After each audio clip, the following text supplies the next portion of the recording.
দর্শক, আপনারা জানেন যে গত 22 আগস্ট ভারতের উজান থেকে নেমে আসা পাহাড়ি ঢল এবং অতিবৃষ্টির কারণে ফুলগাজী পরশুরাম ছাগলাইয়ায় প্রবল বন্যা সৃষ্টি হয়।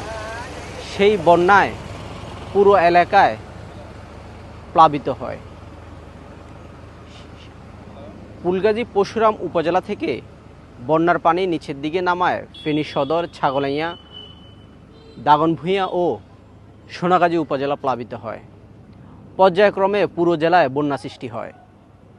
আমরা এই মুহূর্তে রয়েছি ফেনী সদর উপজেলার কালিদহ ইউনিয়নের আলোকদিয়াতে।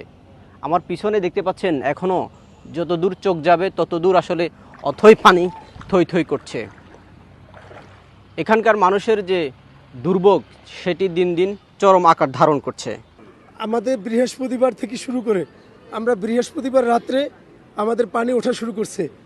আমাদের বাচ্চাগুলো যখন ঘুমন্ত ছিল, এই ঘুমন্ত অবস্থায় আমাদের পানির খাটের নিচে চলে আসছে। আমাদের নিচতলায় ভাষা, আমাদের নিচতলার ভাষার কোনো মালামাল বার করতে পারি নাই। আমাদের যত প্রকারের মালামাল ছিল সব কিছু ধ্বংস হয়ে গেছে। যে আমার মসজিদটাও ডুবে গেছে, মসজিদের কিছু মাইক পত্র আছে, মাইকের জিনিসপত্র, মেশিন সব ডুবে গেছে। কোরআন শরীফ 3 তাক ছিল, সব ডুবে গেছে, নষ্ট হয়ে গেছে। ফুলগাজী পরশুরামের বন্যার যে চিত্র সেটি ইতিমধ্যে উন্নতির দিকে। সেখান থেকে পানি নামার সাথে সাথে আসলে ফুটে উঠছে ক্ষয়ক্ষতির চিত্র। সেই সব অঞ্চলগুলোতে আসলে বন্যা কবলিত এলাকা থেকে বাঁচতে যেসব মানুষগুলো আশ্রয়ণ প্রকল্পে আশ্রয় নিয়েছিল, সেই সব মানুষগুলো এখন তাদের বাড়িঘরে ফিরতে শুরু করেছে। বিশেষ করে বন্যা কবলিত রিমোট এরিয়া, যেটি একবারে প্রত্যন্ত অঞ্চল, সেটিতে আসলে সংকট দেখা দিয়েছে বিশুদ্ধ পানি, ঔষধ। তবে আমরা দেখেছি যে এখানকার বেশ কিছু মানুষের সাথে কথা বলেছি, তারা অভিযোগ করছে যে আসলে যতই দিন যাচ্ছে ততই মানুষের দুর্ভোগ তীব্র থেকে আরও তীব্র আকার ধারণ করছে। মানুষের মুখে হাসি নেই, যে হাসিটি আসলে এই বন্যায় কেড়ে নিয়েছে।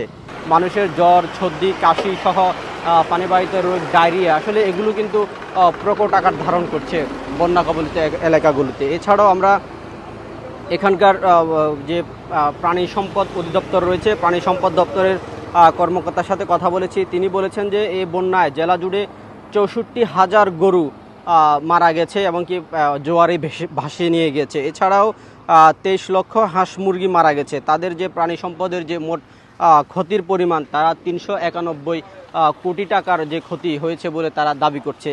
এছাড়াও আমরা দেখেছি যে জেলা জুড়ে ছোট বড় আসলে অনেকগুলো খামারে কিন্তু ক্ষতিগ্রস্ত হয়েছে। তাছাড়া আমরা দেখেছি যে প্রত্যন্ত অঞ্চলগুলোতে বন্যা কবলিত যেসব এলাকাগুলো রয়েছে সেসব এলাকা আসলে সেনাবাহিনী, নৌবাহিনী সদস্য সহ সরকারি বেসরকারি বেশ কিছু সংস্থা আসলে তারা দিনরাত পরিশ্রম করে আসলে মানুষকে সহায়তা করেছে এবং কি বন্যা কবলিত এলাকা থেকে মানুষদের উদ্ধার করেছে।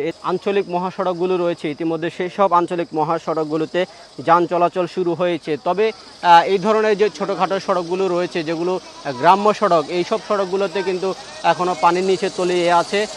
পাশাপাশি এইসব সড়কগুলোর পাশাপাশি যে সকল নিম্ন অঞ্চলগুলো রয়েছে সেগুলো কিন্তু পানির নিচে তলিয়ে আছে। তবে এইসব সড়কগুলো দিয়ে মানুষের যাতায়াতের যে দুর্ভোগ সেটি কিন্তু চরম আকার ধারণ করছে। দেখেছি যে সবগুলো শিক্ষা প্রতিষ্ঠান বন্ধ রয়েছে। শিক্ষা প্রতিষ্ঠানগুলোকে আশ্রয় কেন্দ্র হিসেবে ব্যবহার করছে এখানকার বানবাসী মানুষরা। জেলা প্রশাসক মোসাম্মদ শাহিন আক্তার তিনি বলেছেন এই যে বন্যা কবলিত এরিয়ায় জেলা প্রশাসন এবং বিভিন্ন বেসরকারি সংস্থার মাধ্যমে প্রায় 2 লক্ষ মানুষকে আসলে খাদ্য সহায়তা প্রদান করেছেন। 22 আগস্টের পর থেকে আসলে যে ভয়াবহ বন্যা, ফেনীর ইতিহাস কিন্তু সাক্ষী হয়ে গেল এই ধরনের বন্যায়।